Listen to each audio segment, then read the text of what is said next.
Olá, sejam muito bem-vindos. Eu sou o Márcio de Paula e esse é o MDP Podcast. Esse é um espaço que vai tratar muito sobre propósito e legado. E para isso, eu já me comprometi com vocês de trazer pessoas interessantes que têm jornadas e percursos que vão acrescentar muito na vida de vocês e na minha também, porque eu estou aqui para aprender. Inclusive, meu caderninho está aqui para fazer anotações sobre isso. Eu tenho a honra de receber aqui uma pessoa que é referência mundial. É isso mesmo. Não estou falando de municipal, que já é muita coisa. Não estou falando de estadual. Não estou falando de nacional. Não estou falando de continental. Ela é uma referência mundial no origami. Presta relevante serviço. Já rodou vários países. Ela também é uma artista plástica. Ela também trabalha as questões ambientais, tem um relevante trabalho nesse setor. Então, nós vamos passar por todos esses lugares e eu tenho certeza que será uma conversa muito interessante. Isa Clay, muito bom ter você aqui. Que honra te receber. Há um tempo que eu já queria fazer uma conversa nesse nível com você, porque eu sei que você tem um trabalho muito relevante em vários setores. Seja muito bem-vinda. Muito obrigada, Márcia. É uma alegria enorme estar aqui conversando com você, com a sua audiência e trazer um pouquinho dessa história aí, percorrendo o mundo com a arte e com os propósitos de vida, conservação ambiental, né? Isso é muito importante, a gente poder levar o nosso propósito e vai ser uma conversa bem gostosa. Isso. O tema na nossa conversa de hoje é coragem para fazer o que ama e se permitir experimentar. Isa, já vamos começar assim. Eu queria de cara já saber os países que você já visitou para dar curso, para dar oficinas, para dar palestras em função do origami.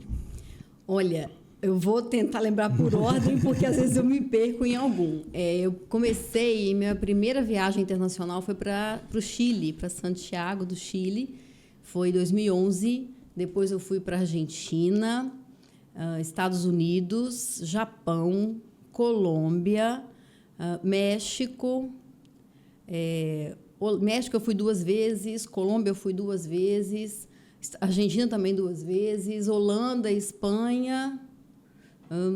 E fui a Portugal também, como eu estava na Europa, então eu entrei para Portugal para ir para a convenção da Holanda primeiro, depois eu fui para a da Espanha, foi uma delícia. E aí em Portugal não foi convenção, mas aí é claro, nos reunimos, né, os amantes do origami, conheci algumas pessoas naquele país, fizemos oficina lá, não foi convenção, mas Portugal também está na lista. Ah, que legal. Agora, vamos para quem não conhece sobre origami.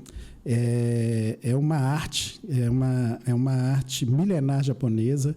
E explica melhor para a gente, Isa, o que é origami, como funciona, porque tem muita gente que conhece, tem muita gente que não conhece. Então, assim, para as pessoas se familiarizarem melhor com isso. Sim. Só antes, tá vendo? Eu falei que eu esqueci o Peru.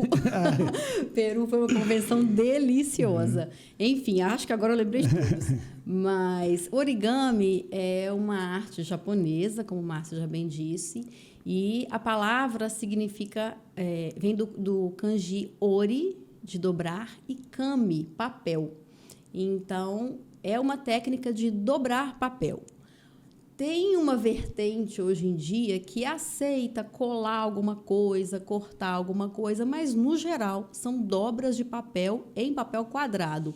E também hoje nós temos dobras em outros formatos, retângulo, hexágono, triângulo, mas, na origem, é dobrar uma folha de papel quadrada e transformar aquilo em um objeto, em uma figura da natureza, uma representação da natureza, objetos utilitários, objetos decorativos.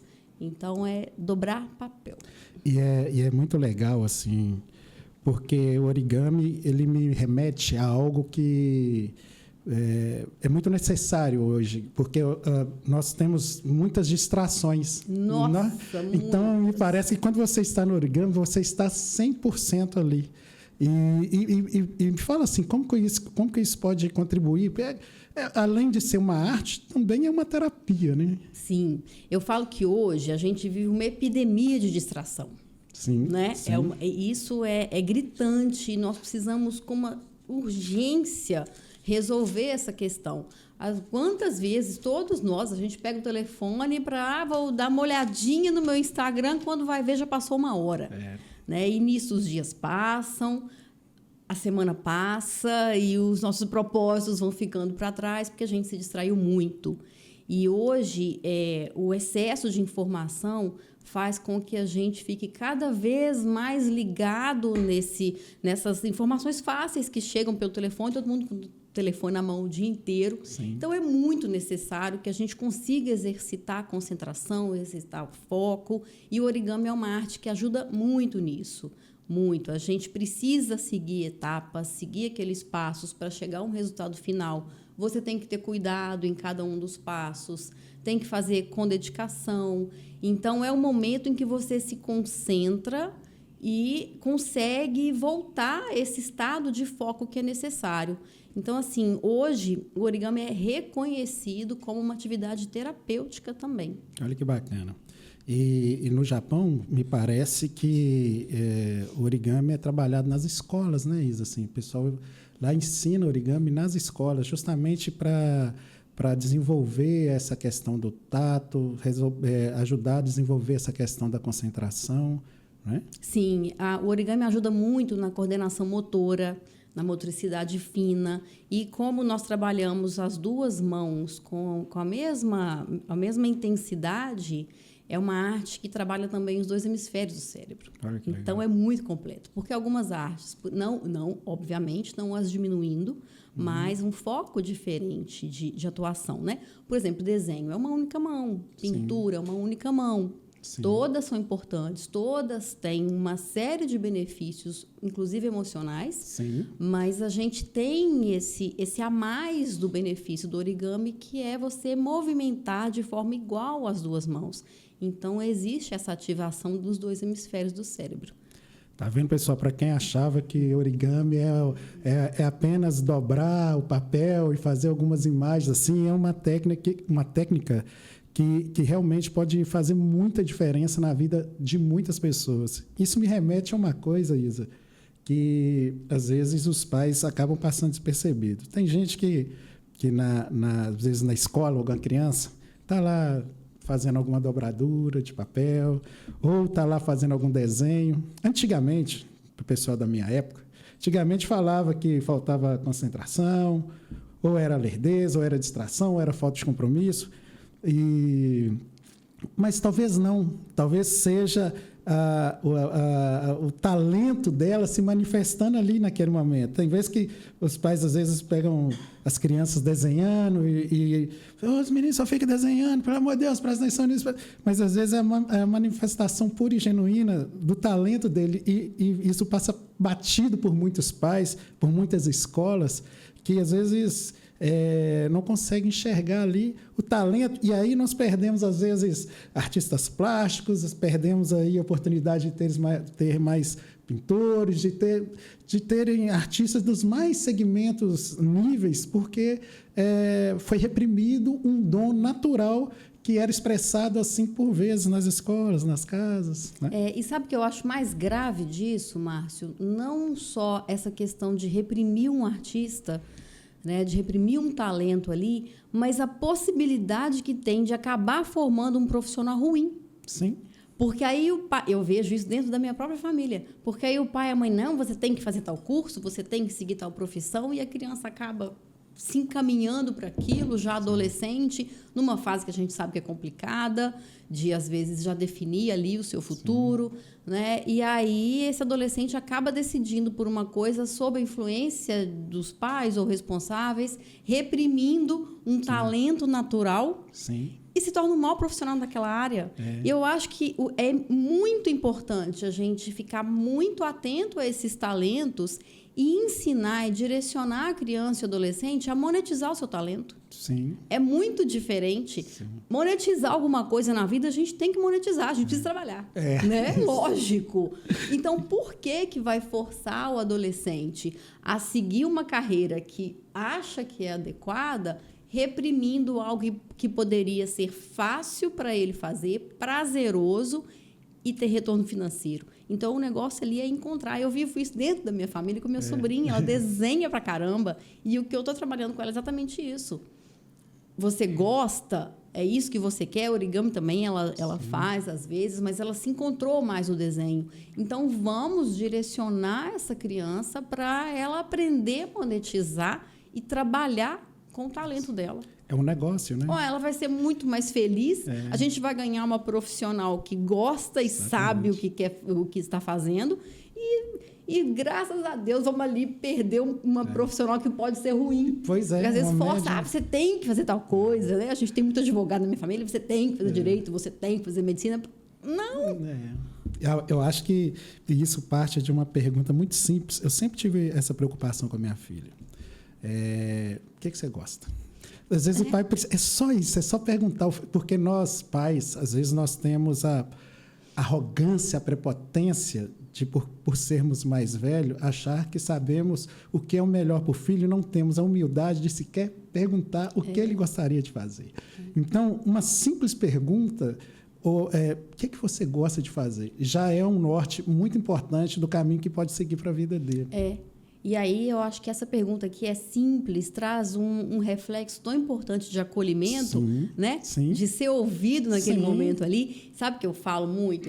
Eu trabalho muito filtros dos sonhos em origami, né? É um caminho no origami que eu adoro, e aí eu trago uma série de elementos, enfim, mas a gente deixa isso para depois. Mas, assim, eu falo que sonhar é fundamental na vida. Sim. Né? E a origem de filtro dos sonhos vem de filtrar os sonhos mesmo, esse da noite. Mas os mais importantes são os que a gente sonha acordados. Né? Mas, muitas vezes, nós achamos que estamos num caminho que é o melhor, e ele não é. Então, a gente precisa aprender a filtrar os nossos desejos, filtrar os nossos sonhos, para tentar errar menos, porque errar todo mundo vai. Sim. É só ter, faz parte do processo de aprendizagem, inclusive. Se não tem erro, não tem muito crescimento. Você vai testando, vai fazendo. Você, na arte, você vai testando, vai experimentando, vai fazendo e vai aprimorando. O erro é parte fundamental do crescimento. Não, a gente não cresce no acerto, não, a gente cresce exatamente no erro. Pois é. E aí, nessa questão das crianças, é muito engraçado, é muito tênue a linha entre incentivar o filho a ser feliz ou, sem querer, mandar ele para um caminho de frustração, assim. Isso, infelizmente, a gente vê demais. E nessa área de arte, eu penso que existem algumas profissões que acabam mais prejudicadas nesse sentido. Sim. Porque, é arte? Nossa, vai ser artista. Vai ser músico. Vai ser... Infelizmente... Ator? Ator. Nossa, vai viver de quê? Então, isso mais o quê? Isso mais o quê? Assim, né, você bem sabe, eu tenho uma profissão de formação, né? Eu sou advogada, atuo já há 20 anos na área de família e sucessão. Mas o origami sempre teve permeado na minha história, né? Não de família, mas de paixão genuína minha mesma. Enfim, mas sempre fazendo. E, claro, que os meus nobres colegas sabem que eu tenho essa vertente artística, e tem um deles que toda vez que me encontra, ele fala assim, e aí, você continua mexendo com papel?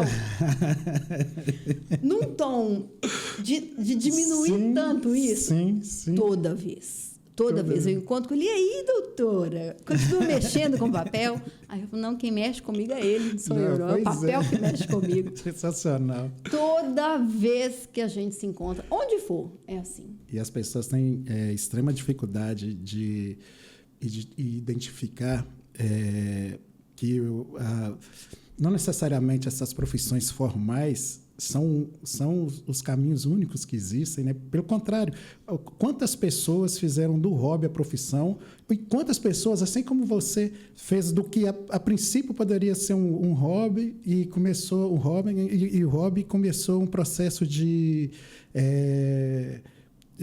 construção mesmo, financeira, de pilares, de palestras, de países, de cursos. Inclusive, você tem vários cursos, alguns cursos nesse sentido, né, do origami. Sim, exatamente.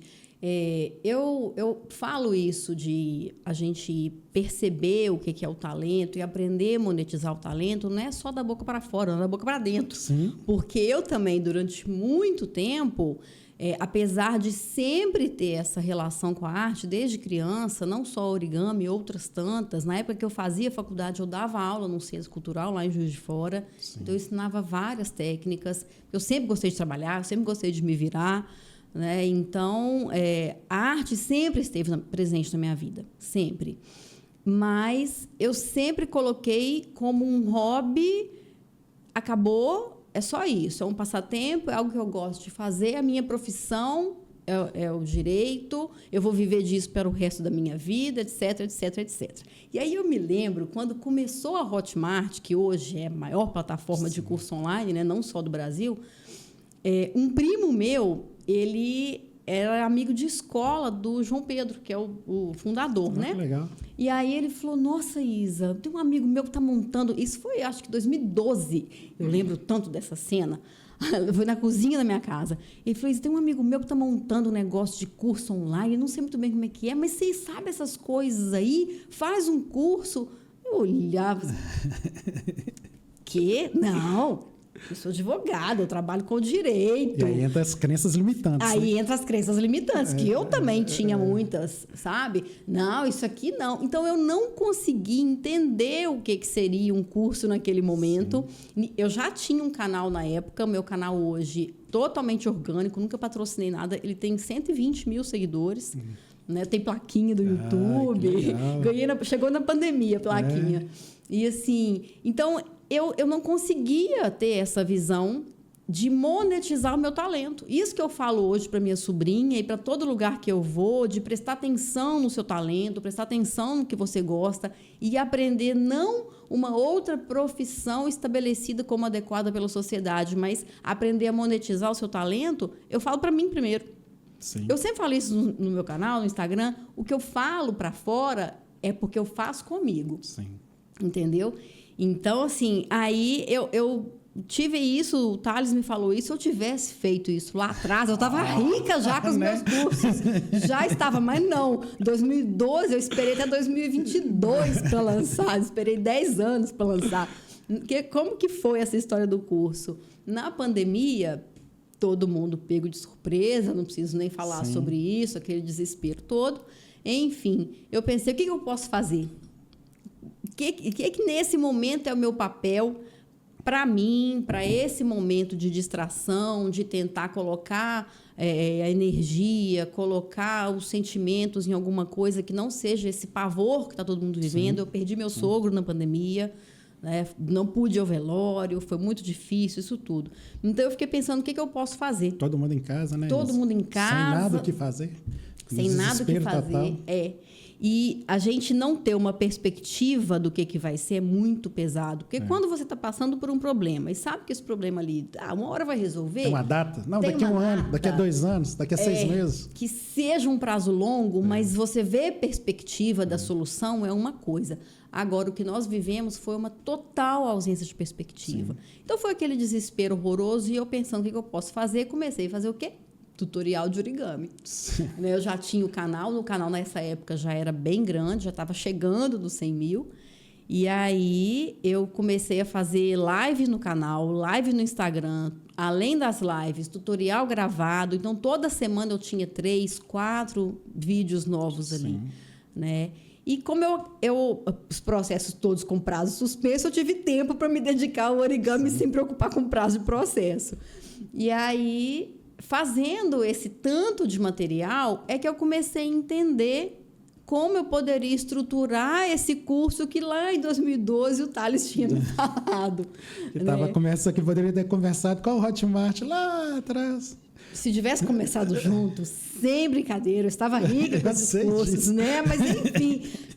Lá de cima sabe o que faz, a gente faz o que acha que é o mais adequado no momento, e aí volta isso da gente aprender a filtrar os nossos sonhos, entender o que a gente é nesse mundo e seguir a vida a partir dali. Então, eu lancei, mas eu amo origami, as dobraduras, isso aí é seguro, certo, clareza solar que eu tenho esse envolvimento emocional com a arte. Mas eu achava eu acho que a minha dificuldade foi nisso, porque para mim era tão... pequeno, mas eu queria mais do que só aprender a dobrar uma peça, só Sim. aprender a dobrar alguma coisa. Ah, dobrei, tá, eu faço o que com esse dobrei? Dobrei, tá ali, eu faço o que com isso? Por isso que o meu origami tem um estilo muito decorativo, muito de utilidade para você usar no seu espaço, para você presentear. E aí, pensando isso tudo, com esse tempo aí para ocupar a cabeça com algo mais produtivo, que a dor que todos estávamos vivendo naquele momento, foi quando eu consegui estruturar o que eu queria em um curso. Aí o primeiro que eu lancei foi esse curso de Filtros dos Sonhos em origami.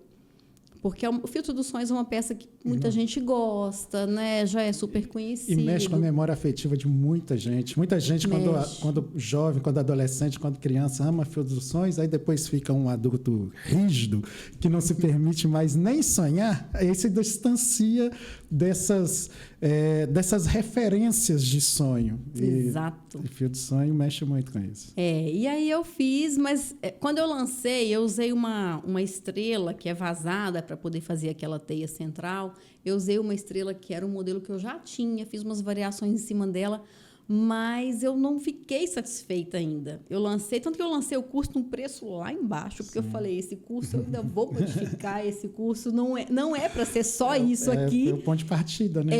Então vamos lançar num preço baratinho para já lançar, e a partir disso eu me forçar a trabalhar em cima dessa ideia e não deixar essa ideia de lado, né? E seguir adiante com o curso. E aí eu fui aumentando, colocando muitas aulas novas, muitas técnicas novas. E aí me veio uma trombose. Eu tive uma trombose como sequela de Covid. Que isso. Eu tive uns sintomas muito leves de Covid no final de 2021. Mas foi muito leve. Como eu sou muito alérgica, rinite, sinusite, esses ites todos, eu não dei importância. Foi assim, um dia de garganta arranhando, um pouco de tosse e passou. Não foi além. Então, eu nem me preocupei, não fiz teste nem nada, enfim. Passados uns quase 40 dias dessa data, eu comecei a sentir uma dor na perna e parará, que era perna doendo, no tornozelo. Mas como era no tornozelo, eu achava que podia ser algo ortopédico, coisa assim. E fui a um ortopedista. Não é nada, não é nada. Eu fui para o Parque Estadual do Rio Doce, no final de semana, fui dormir lá e eu tive a crise mesmo da trombose lá no parque. Nossa, e lá no parque, no parque. É longe de tudo. Assim. Depois nós vamos explicar onde é o parque, o que é o parque, nós vamos chegar lá nesse lugar. Pois estava eu em final de janeiro de 2022, lá no parque.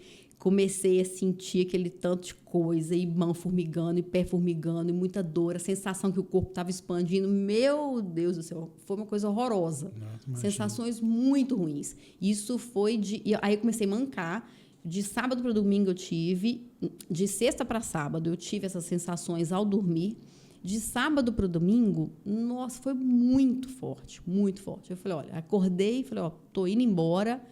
Né? E todo mundo corria de hospital, né? Porque Covid, então, assim, você só ia no hospital com sintomas de Covid ou então se tivesse algum outro problema muito sério. Senão... E aí era até muito ruim, porque você esperava o máximo possível, até o negócio ficar muito grave, aí eu corria risco até de ir tarde demais. Exatamente. Eu nem fui ao hospital. Aí não fui para casa. E eu tinha uma consulta na segunda-feira com uma fisioterapeuta, aí falei, vou conversar com ela sobre isso. Ela fez os testes. Nos testes, não deu positivo para trombose. E aí, a gente pensando nisso mesmo, da articulação e tudo mais. Mas, gente, corpo fala, intuição fala, não tem jeito, o corpo fala. Essa é uma frase que todo mundo tem que guardar. O corpo fala. A sua intuição, para quem acredita no anjo da guarda, Deus, você tem todos os recados de todos os lugares. Todos. Vem uma vozinha na sua cabeça e fala assim, procura um médico. O corpo está assim, tem alguma coisa errada com você, me ajuda a te ajudar. E ele vai te avisando, ele vai te avisando.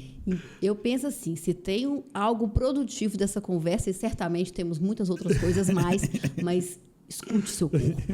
Escute o seu corpo. Ele não só fala, ele grita. Ele pede socorro. Às vezes nós não ouvimos. E aí pagamos as consequências por isso. Muitas vezes. Né? E aí eu marquei um ortopedista, porque para mim ainda assim era algo ortopédico pela localização, e eu ainda falei com ele, falei, doutor fulano de tal, isso não é uma trombose? Eu nunca vi ninguém passando mal de trombose, mas eu tinha certeza que aquilo era uma trombose. Ele disse, você tá doido? Eu conheço ele há muitos anos, desde que eu era pequena. Você tá doida, Isa? Trombose? Os sinais, os avisos.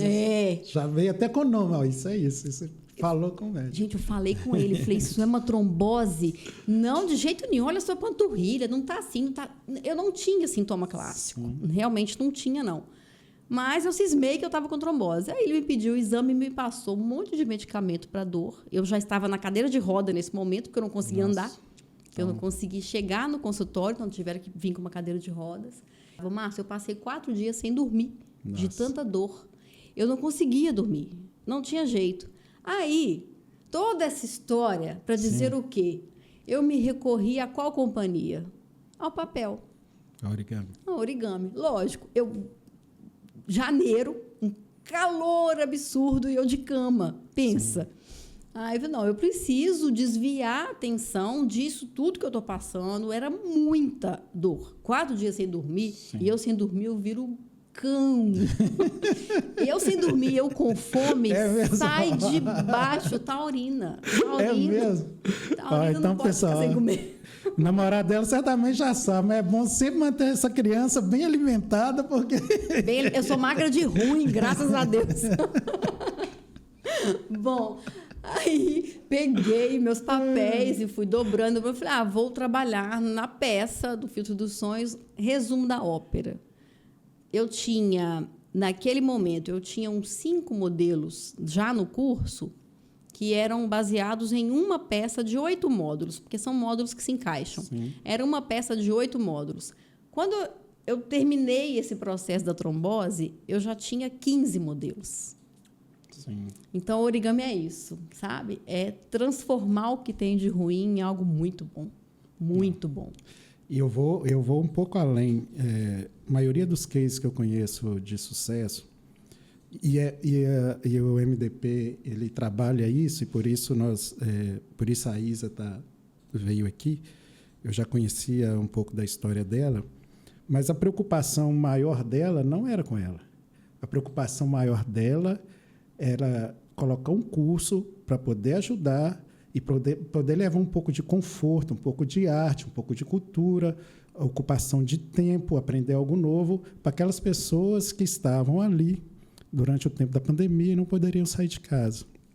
Isso é muito comum nas pessoas muito bem-sucedidas e com um propósito.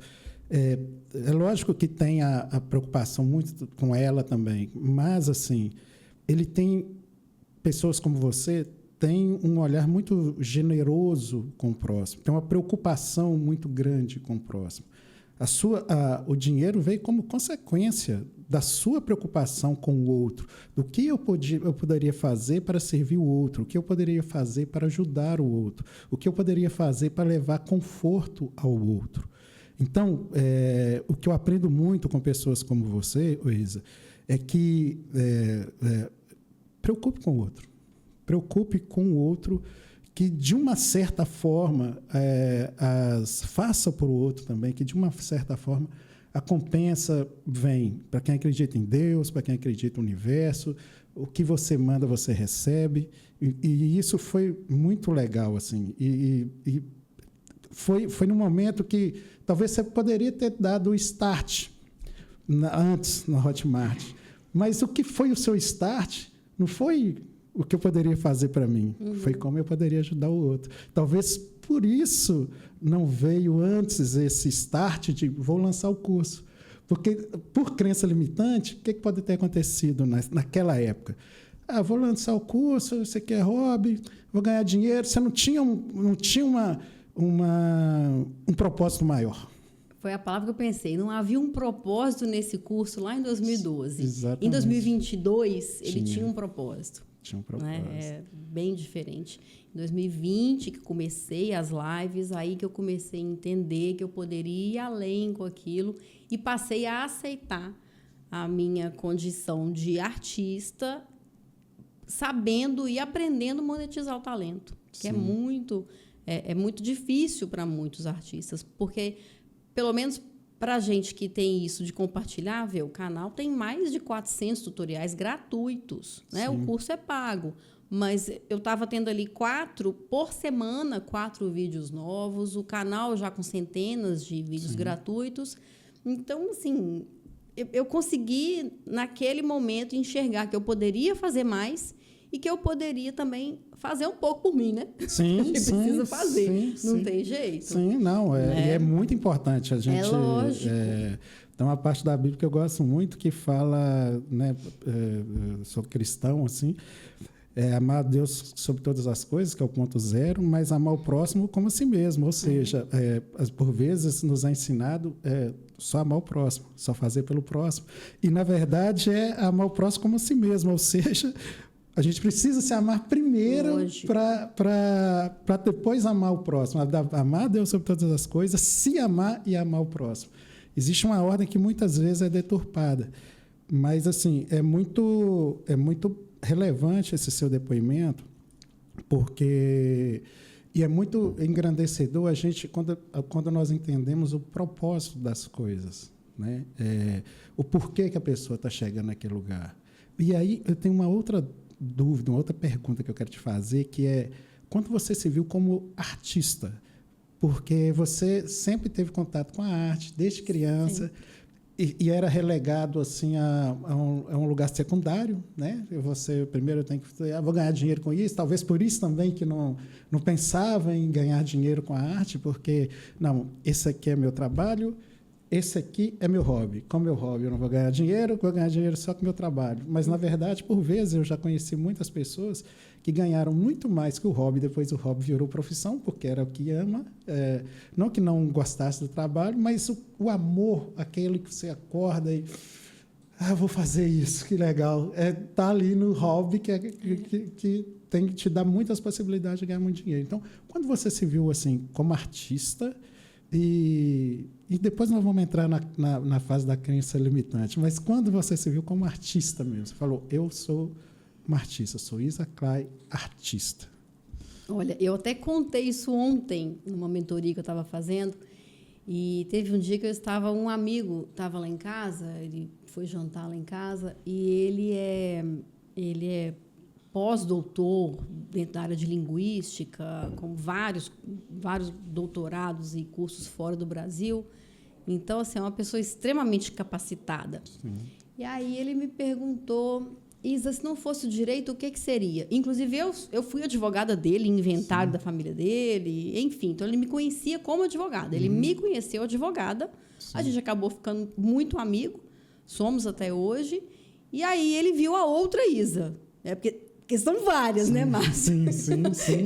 Então, ele foi vendo as outras. E aí, ele estava lá em casa nesse dia. Ele falou, se não fosse direito, o que seria? Aí, eu olhei bem para a cara dele e falei assim, como assim? Só seria o direito? Ontem. Aí, ele olhou bem para a minha cara e falou, Isa, para com isso. Você é artista. Então, naquele momento, eu não me dei conta. Não me dei conta disso e falei, não vou nem esticar o assunto para não me aborrecer. Vou nem esticar, deixa para lá. Mas, naquele momento, eu me dei conta que eu poderia me dedicar a isso, que as pessoas me veem assim. Sim. Né? E se as pessoas já me viam assim, por que eu não me via? Eu precisava me ver assim para entender que isso é possível. Então, isso foi em 2017.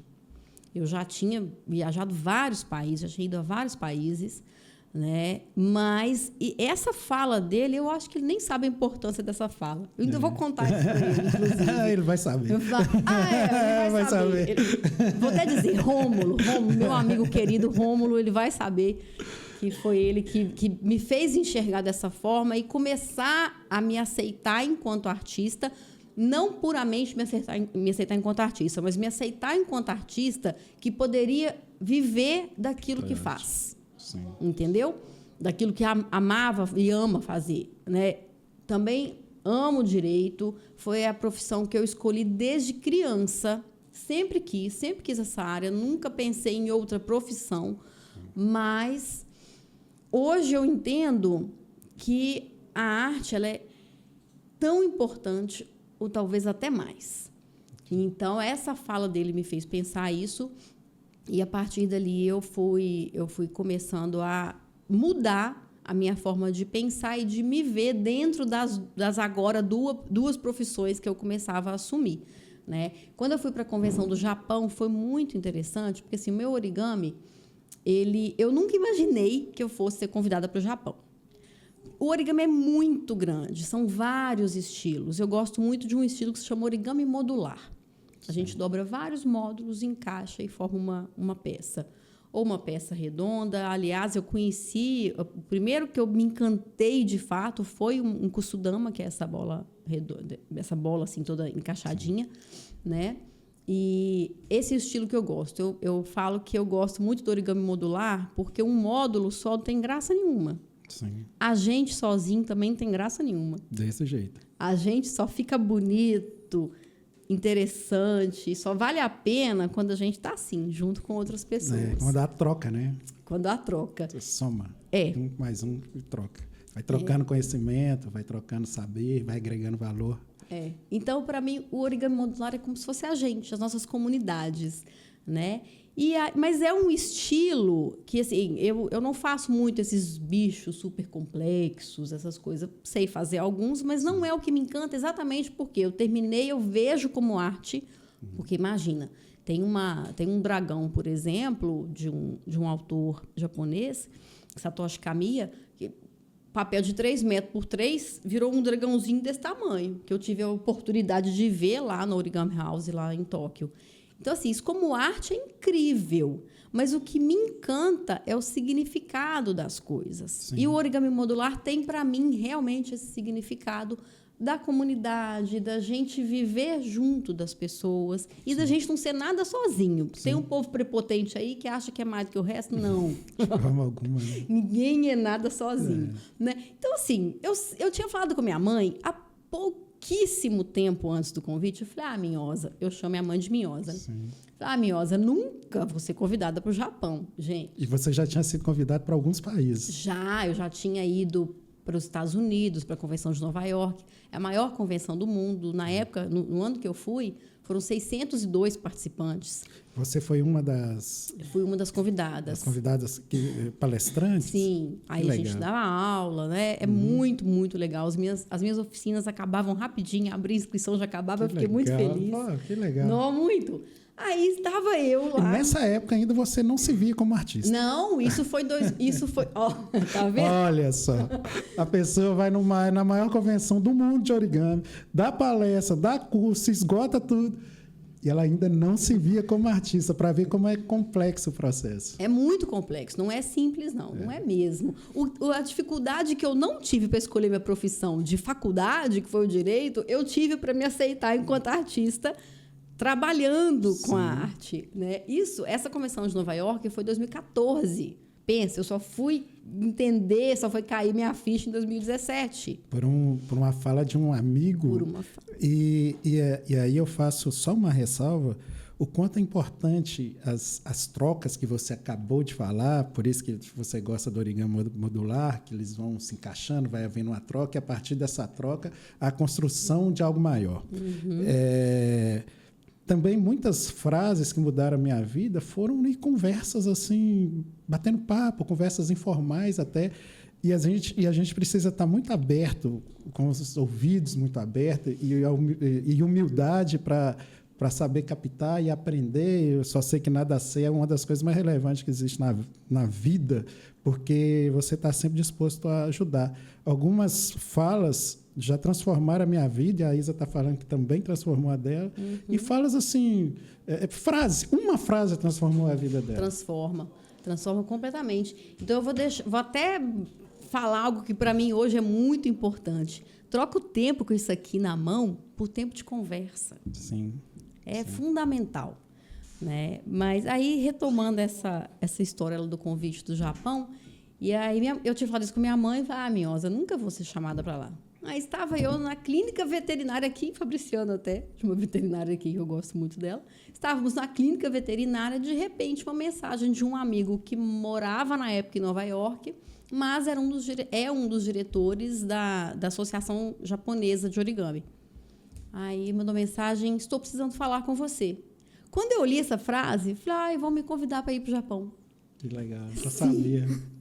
Gente, eu estava com o meu cachorro passando mal na mão. Mas é o que nós falamos, as mensagens vêm, a gente tem que estar aberta a ela. Da espiritualidade, do universo, do anjo da guarda, de Deus, o que você quiser. O negócio é que a mensagem vem, presta atenção. Tem vezes que você fica sabendo realmente, antes da notícia chegar, você já sente. E isso acontece. Pois foi bem assim, e a gente conversava muito pelo WhatsApp. A hora que eu li, falei: vamos me chamar para o Japão. Aí eu falei: olha, estou numa clínica veterinária, mas o que você está querendo? Porque eu fiquei curiosa. Falei: o que você está querendo? Pode falar aí, a hora que eu puder eu te respondo. Aí ele falou: você tem disponibilidade para ir para o Japão em maio? Nossa. Aí eu falei: lógico. Não precisa nem consultar a agenda, tenho, total.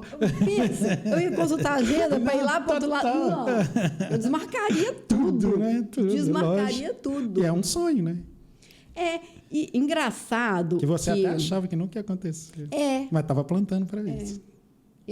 Mas como o origami é grande demais e lá o foco maior da imensa maioria dos origamistas são esses complexos, eu não imaginei que eles iam me convidar. Mas sim, e aí foi muito legal, sabe? Foi uma convenção incrível. Quem me recebeu lá foi o Makoto Yamaguchi, que é um grande nome do origami na atualidade. Né? E esse amigo de Nova York, ele foi para lá para ser meu tradutor. A gente conversava alguma coisa em inglês, mas uma dificuldade muito grande de manter esse contato, né? Para algumas conversas, o inglês, o japonês é meio difícil e a forma de falar, como é muito diferente da nossa, às vezes eu demorava um pouco para entender, eles demoravam para me entender também, né? Então, enfim, ele foi para ser meu tradutor de português-japonês. E aí ele falou: Isa, eu nunca vi o Yamaguchi-san buscando ninguém no aeroporto. Olha que e legal. Ele me buscou. Eu participo de convenção aqui faz 20 anos. Que massa. Nunca vi buscar ninguém. Tá vendo? Ele sabia de uma coisa que você ainda não tinha desperto para isso: o seu valor. Eu acho que era. O seu valor. Eu acho que era. Ele sabia quem estava descendo no aeroporto e fez questão de buscar. Mas você ainda não tinha noção de quem era a Isa Clay, artista. Não. Ele já sabia. Ele já sabia. Lá no outro lado do mundo, diga-se de passagem. Pois é, foi essa doida aqui sozinha lá pro Japão. Não, e aí é sensacional, porque sai do interior de Minas Gerais e vai para o Japão, dá curso, palestra, workshop de origami. Só fazendo uma observação para ter uma noção da grandiosidade que é isso, sai uma arte milenar japonesa, que, como eu já disse, ela é ensinada nas escolas. Então, o Japão é o lugar assim, apesar que tem uma linha que fala que o origami começou na China e depois foi para o Japão, né? E lá se difundiu para o mundo. Porque o papel foi criado na Sim, China, exatamente. né? Então, muita gente faz essa associação. Mas, de todo jeito, o Japão é a maior referência, o origami é uma referência milenar do Japão. E quando se fala em referência milenar no Japão, às vezes as pessoas não têm muita ideia do que significa isso. O Brasil foi descoberto em 1500. Outro dia. Outro dia. A independência é de 1822, se eu não me engano. Então, nós temos aí 201 anos de independência do Brasil só. O Japão, ele é de, se eu não me engano, de 660 antes de Cristo.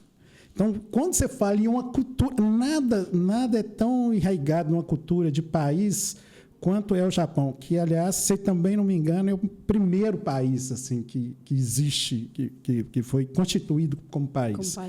Então, quando você fala em cultura japonesa, é algo muito enraizado e é algo muito tradicional. Então, essa moça aqui, essa que está na minha frente, que está no seu vídeo, ela saiu do interior de Minas Gerais e foi para o Japão dá treinamento, dá palestra, dá workshop de origami. Isso é muito grande, isso é muito especial. E foi buscada no aeroporto pelo cara. Pelo cara. E lá, aí, completando essa história assim, de estilo, né? Desde que eu comecei a fazer, eu sempre tive um estilo muito próprio. Primeiro porque eu não conhecia papel de origami quando eu comecei a fazer origami. Sim. E existe uma série de papéis, mas não é fundamental. Muita gente tem essa dúvida. Eu tenho que ter um papel específico para fazer origami? Não. Você tem que ter um papel. E aí, com o tempo, conhecimento de técnicas, a gente vai entendendo que tipo de origami fica mais adequado a tal papel. Eu já fiz muito origami com folhinha de sulfite. Esse é A4 que faz xerox, né?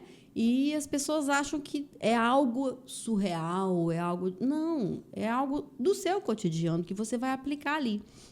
Então, como eu sempre fiz muita arte, muita coisa, eu pintava os meus papéis, aí eram sempre peças diferentes, eu escolhia papéis de presente e cortava para fazer. E aí entra muito isso de você entender e saber composição de cor, né? Que é algo difícil também. Que demanda um certo estudo, né? Exato. E aí entram as aves do Parque do Rio Doce. Sim, sobre legal. Cores. Nós vamos chegar lá. Nós vamos chegar nisso. Então, assim, eu fui criando um estilo muito próprio, né? Eu gosto muito de mobile. Então, nesses móveis, eu sempre agregava outros materiais. Porque eu penso assim, por que não eu agregar outras coisas no papel? Por que tem que ser só papel? Então, o fundamental, a peça em si, está ali no origami. Mas eu posso trazer um strass, eu posso trazer uma fita, eu posso trazer alguns outros elementos que vão enriquecer isso. Sim. E aí eu comecei a desenvolver o meu estilo de fazer esses móveis. Então, isso ficou muito conhecido. Teve até uma passagem muito engraçada. Na época do Orkut ainda, do finado Orkut, teve uma pessoa... Foi quando eu comecei a colocar nome nas minhas fotos. Sim. Uma pessoa pegou 30 fotos minhas e colocou no álbum dela. Origami. Dizia quem fez? Não. Obviamente que não. Mas como eu já era conhecida pelo meu estilo, e olha que nessa época eu nem criava ainda. Isso foi em 2007. Eu comecei a criar em 2009. Aí, ela postou isso, muita gente viu e começou aquela chuva. Na época era MSN, Sim. ICQ, esses negócios assim. Aí ficava aquele barulhinho lá do pessoal me avisando, Isa, tem uma moça que pegou suas fotos, tá falando que é dela e que não sei o quê. O pessoal revoltou. Sim. Que eu já tinha... Você já era muito conhecida no meio. Já. Aí o povo revoltou, começou a denunciar a moça, saiu do ar o perfil dela e a justificativa dela foi, eu estou divulgando a arte, não o artista. Agora você me conta, o que é arte sem um artista? Toda arte ela tem uma impressão digital, né? E você tentar imprimir a sua impressão digital na arte de outro artista, inclusive, é crime. Exatamente. E aí, você vai denunciar, o que você vai fazer? Vai processar? Porque aí o povo já pensa, né? A advogada vai logo processar. Mas quem é advogado sabe muito bem que o negócio não é assim tão fácil. Eu não vou comprar essa briga jurídica que não vai valer a pena. Aí saiu do ar o perfil dela, beleza. 1 ano depois ela me escreveu um e-mail enorme. Eu, infelizmente, perdi esse e-mail.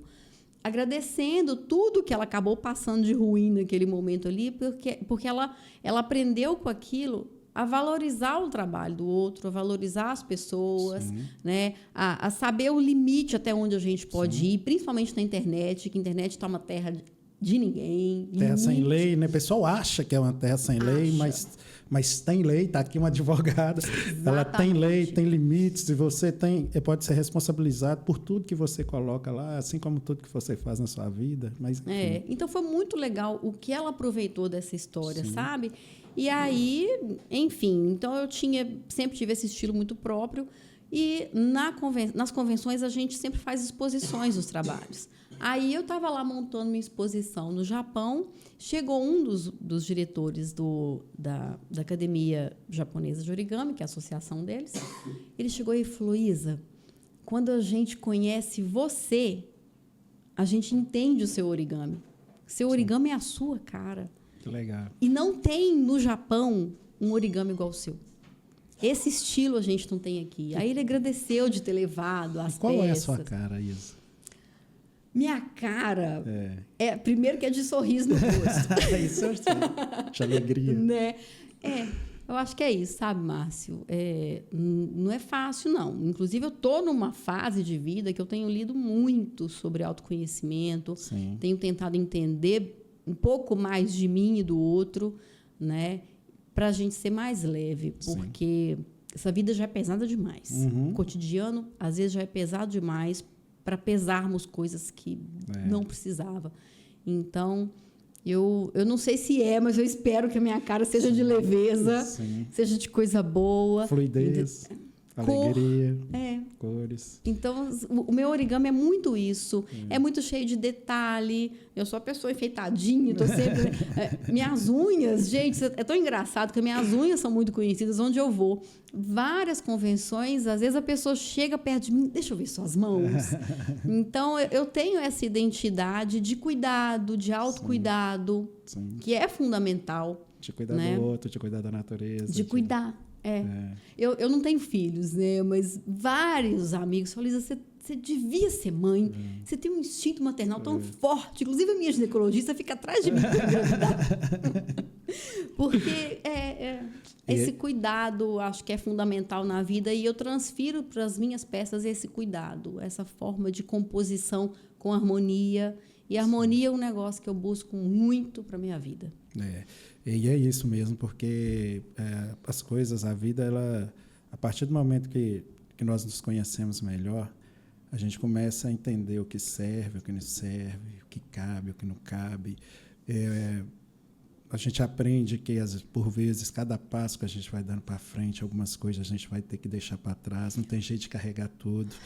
E tem muitas coisas que a gente precisa deixar para trás e, por vezes, nós não queremos pela questão de apego, pela questão de história, mas, às vezes, foi importante naquele determinado momento da sua vida, agora não faz mais tanto sentido, mas quando a gente tenta carregar tudo indo para frente, assim, dando um passo para frente, fica muito pesado, e quando você se conhece, você entende melhor as suas necessidades, os seus objetivos, as suas vontades, os seus propósitos, e é muito mais fácil de praticar o desapego e de tentar levar uma vida mais leve, de tentar levar uma vida mais fluida.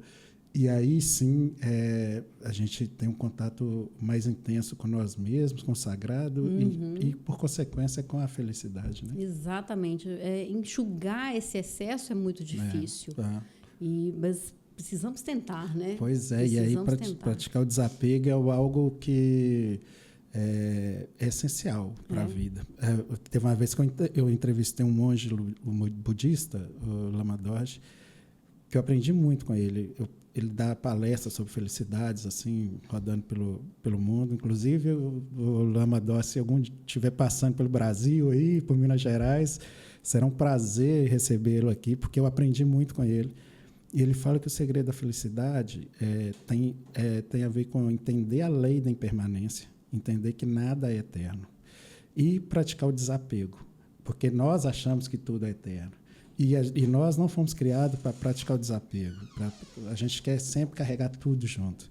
E aí, depois de muito tempo, eu volto nessa entrevista com frequência, e aí eu comecei a entender melhor o que ele falava sobre entender a lei da impermanência, que nada é eterno. E que, enquanto está aqui, está tudo bem, e se não tiver mais, está tudo bem.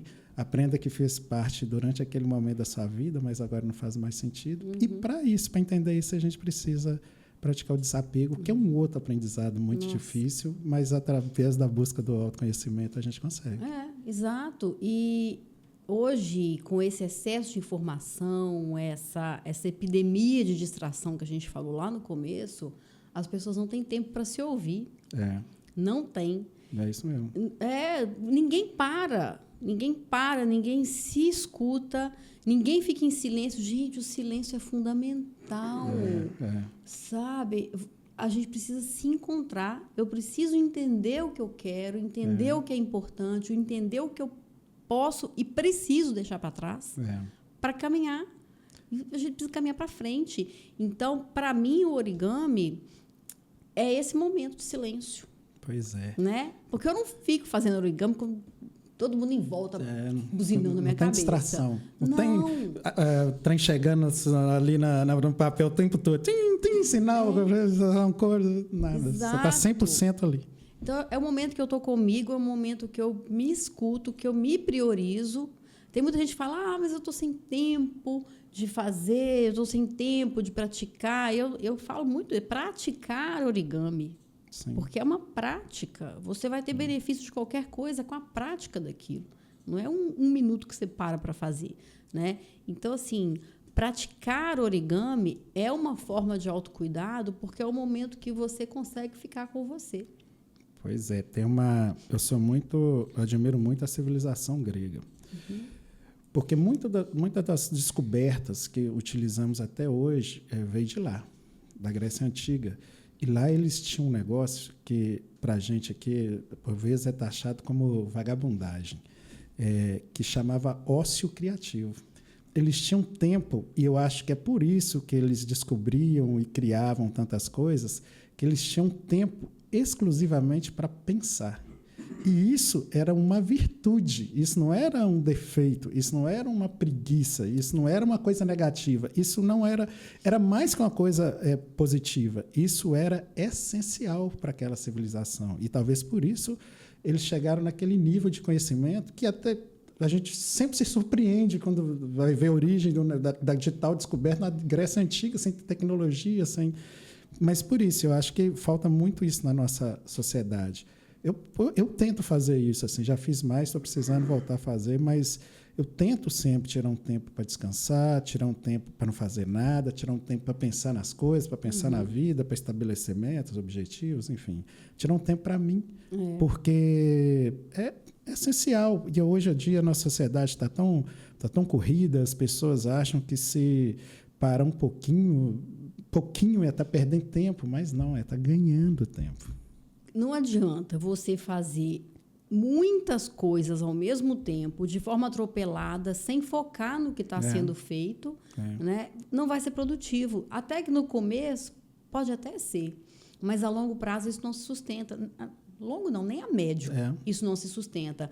Porque produzir não é muito tempo, é qualidade do que você está fazendo naquele tempo. Sim.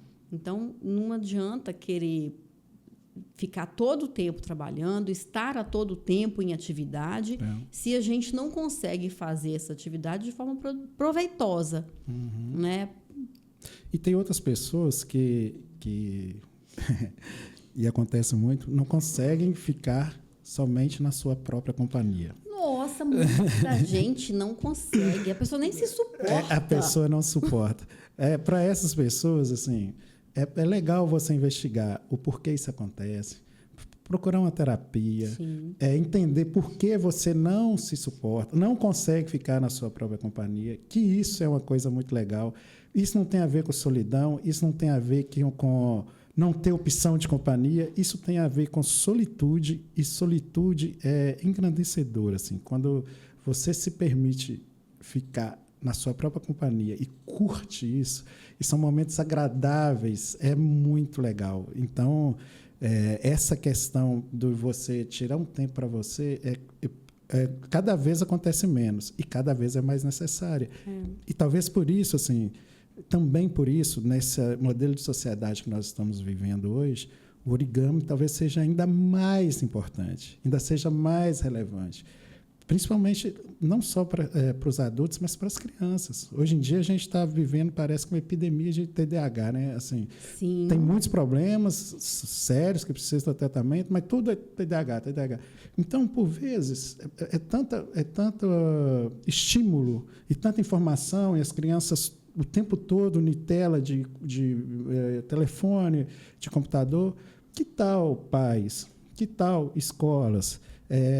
Começar a dar oficinas de origami, começar a fazer as crianças diminuir a distração, trabalhar o foco, trabalhar a habilidade, trabalhar os dois hemisférios do cérebro.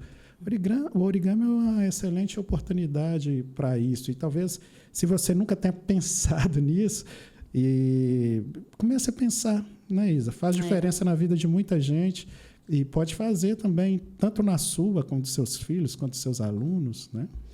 Ontem eu estava numa mentoria com um estrategista digital e aí ele me perguntou da minha história no origami, como é que era e tudo mais. Eu fui falando, tendo essa conversa que a gente está tendo aqui, basicamente. Aí ele falou assim, nossa, Isa, do jeito que você está me colocando, a forma que você fala... Eu já estou querendo fazer origami.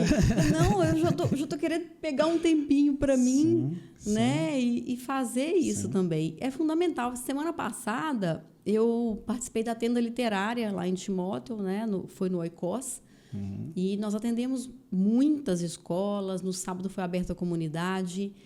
E para mim foi um desafio, sabe, Márcio? Porque ensinar criança nem sempre é fácil. Né? E sem contar que para eles eu tinha que ensinar um estilo de origami bem diferente do que eu faço, algo muito mais simples, então e lúdico ao mesmo tempo, e lúdico. Aí eu dou aula para adulto, basicamente. Falei, não, mas vamos lá, eu adoro um desafio. Eu falo que eu sou a pessoa do sim, me chamou, eu tô lá. Eu sou a pessoa do sim, depois eu me viro e como é que eu vou fazer o negócio. Aí aceitei e me preparei para aquilo, defini o que eu ia ensinar para as crianças. E foi tão legal, exatamente por isso. Eles estavam numa atividade que era ao ar livre, todo mundo brincando, correndo, tal coisa. Falei, nossa, esses meninos vão chegar aqui. Quem vai querer dobrar, gente? Ninguém vai querer, não. Foi tão tranquilo, todo mundo sentadinho, né? E eu ia ensinando os passos, eles foram fazendo. Aí é legal a gente se desafiar também, porque por mais que seja um origami simples, para um público que... Né? Não vai nem não nunca vai pensou ter, sobre isso. E não vai ter uma rigidez de precisão, porque muita gente quer fazer origami perfeito, aqui do ali perfeito. As crianças não, às vezes fazem um negócio tudo torto e tá lindo, tá maravilhoso. Então não teria essa preocupação de tanta precisão, né? Eram peças muito simples, modelos muito simples que eu estava ensinando. A gente estava falando sobre o Dia da Árvore. Então, eu falei sobre isso, a importância de cuidar da natureza, coisa que você sabe que eu amo. Então, para mim, era um lugar muito confortável falar sobre isso. Origami, natureza, duas paixões. Nossa, foi maravilhoso. E o resultado para elas daquele momento de dobra foi tão legal. Quando acabava o tempo deles, vamos fazer mais alguma coisa, eu quero dobrar outra coisa, vamos fazer isso, aquilo. Então, assim, foi muito legal ver as crianças saindo da tela, saindo de brinquedo eletrônico só o tempo todo e trabalhar com as mãos. É fundamental para todas as idades. Tem sido muito usado o origami como um recurso terapêutico para tratamento de Alzheimer, por exemplo. Né? Por você ter que ir seguindo esses passos, memorizar as sequências. Lógico que você tem diagrama, não tem que memorizar, mas a gente quer aprender a fazer o negócio e saber fazer em qualquer momento. Né? Então, esse estímulo a memorizar os passos é extremamente importante para a nossa cognição. Aprender é extremamente importante em qualquer idade. E para as crianças, eles têm uma visão espacial muito melhor, porque transformam uma folha plana em algo tridimensional. Então, eles passam a ter uma visão espacial mais fácil, mais ágil. Né? É muito utilizado como um recurso para ensino de matemática, por exemplo, geometria, para história. Você vai contando história através das peças em origami. Para a criança é um recurso fabuloso para qualquer um de nós, qualquer idade começou. Aliás, foi muito.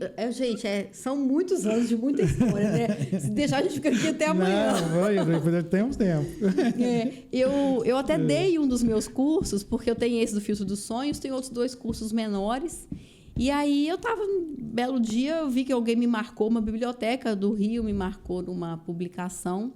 Era um senhor, encurtando a história, era um senhor que ele é gari, lá em Niterói. E aí, seu Ari, ele começou a fazer origami aos 77 anos de idade. Sensacional. Aos 77. Não tem idade.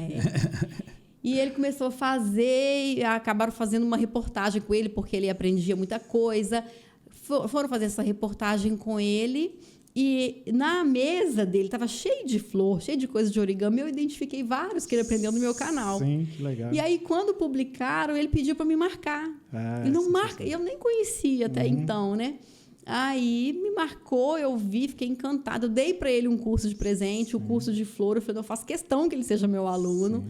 Então, eu dei o curso para ele de presente e hoje ele está ensinando origami na biblioteca. Que legal. Ele começou com 77 anos. Que legal. Olha a semente que você plantou. Olha a vida que você transformou. Isso sim, não tem preço. 77 anos, ele está transformando muito, além dos cursos que já está dando e do pessoal que ele está ensinando, tem a família, assim, isso muda toda uma história de uma família, que começa a ter contato com a arte, começa a ter contato com outras movimentações, talvez de forma de algo que nunca pensou na vida em ter, em fazer, e de repente está lá e está passando isso para os filhos, está passando isso para os netos, e as pessoas próximas vão vendo a própria transformação da pessoa, que acontece de forma muito natural, e aí está a origem, é sensacional, como que, às vezes, um trabalho que a gente faz, ou no caso que você faz, transforma tantas vidas que não tem a menor ideia, né? De onde menor. A gente não tem ideia. Por isso que lá, para aquele meu colega que pergunta se eu mexo com papel, eu falo, é o papel que mexe comigo. Porque isso é mexer com a vida da gente. Sim. E é muito legal aqui, como eu disse, o tema é coragem para fazer o que ama e se permitir experimentar, né? E você deu vários exemplos, assim. Primeiro, de agregar valor ao seu origami, né? De acrescentar técnicas, de acrescentar uma impressão digital de coisas que você gosta. E aí você acabou acrescentando um novo modelo, uma nova metodologia, uma arte milenar, que o mundo todo já conhece. E isso é um grande diferencial seu e certamente...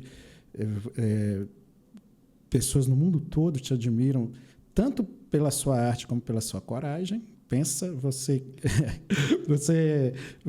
trazer um estilo novo para alguma coisa que é milenar, que não é nem do seu país, nem perto dele, nada a ver com essa cultura. Você também se permitir, assim, igual você falou, de experimentar novas coisas, de além só do origami, dos cursos, de agregar valor. E também você faz esculturas, né? Assim, isso é um outro processo que... E depois você misturou as esculturas com o origami. Como é que foi isso? O inox entrou na minha vida por causa do origami.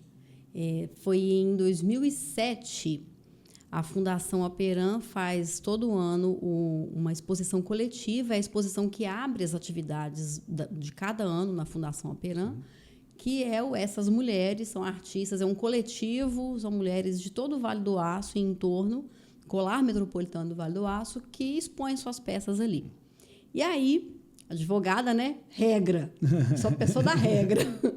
Eu falei, vou participar. Eu fiz faculdade em Juiz de Fora, voltei para o Vale do Aço em 2003. Aí, em 2007, eu falei, vou participar do Essas Mulheres. Eu já fazia origami nessa época.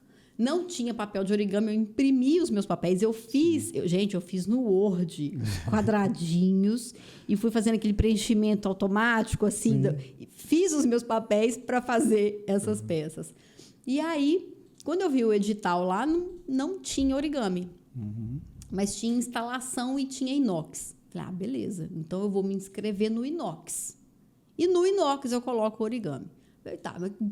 O que eu vou fazer com isso, né? Mas você já fazia algumas peças de inox? Nada, fazia oficina? Nada. Inox é um dos produtos mais rígidos que existe. Só para deixar registrado, assim. Não é fácil manusear. Aliás, é muito difícil manusear o inox, assim. Pois é. Mas eu vou ter que me inscrever no inox, porque não tem papel, não tem origami. Vou lá. Aí tinha uma loja que vendia materiais em inox. Eram barras, chapas, ainda tem, mas não no lugar que existia naquela época. Aí eu fui lá fuçar. Eu adoro uma loja de ferramentas, gente. Pensa eu assim, toda enfeitadinha, loja de ferramenta. Me deixa lá para ver que estrago que eu faço. Adoro. Imagina. Adoro. Aí fui lá e falei, deixa eu ver o que eu posso comprar aqui, o que eu vou fazer de inox. E eu tinha prazo, né? Eu tinha tempo para entregar o negócio, não sabia nem o que eu ia fazer. Aí, lá eu encontrei umas barras de inox que parece um espaguete mais grosso e comprido. Na época, vendia de 4 metros, hoje vende com 3. Aí comprei um negócio daquele, eles amarraram assim, parecendo uma raquete de tênis. E eu tava a pé, saí eu pela rua fora do centro de Timóteo com a raquete de tênis. De inox. Aí fui para casa e falei, tá, o que eu vou fazer com isso? Falei, não, vou então fazer um kusudama, que eu acho que é até legal explicar o que é o kusudama. Kusudama, muita gente fala kusudama, a pronúncia certa seria kusudama, mas a gente é portuguesa tudo, como o hambúrguer e outras coisas, então a gente fala kusudama, mas seria kusudama. Kusu vem de cura e dama, bola. E o kusudama é uma bola de cura. Os antigos faziam esses modulares esféricos, vazados, e dentro colocavam ervas aromáticas, penduravam num fio de seda e presenteavam os doentes. Isso colocavam na cabeceira das camas, para levar a energia de cura para os doentes. Quando eles se curavam, aí isso era descartado numa água corrente. Né? Então, tem esse envolvimento. E é muito legal. Minha mãe contou essa história para as alunas dela uma vez. E uma aluna estava com a mãe doente e chegou em casa e contou para a mãe dela. Aí ela falou, será que ela faz um disso para mim? Obviamente eu fiz, né? Claro que eu fiz. Então, eu sempre fui alucinada pelos kusudamas desde que eu conheci. Aí eu falei, vou fazer 2. Farei 2 kusudamas, esses que eu imprimi os papeizinhos. Aí eu falei, com esse inox aqui, eu vou fazer alguma base, alguma coisa que eu possa fincar um e pendurar o outro.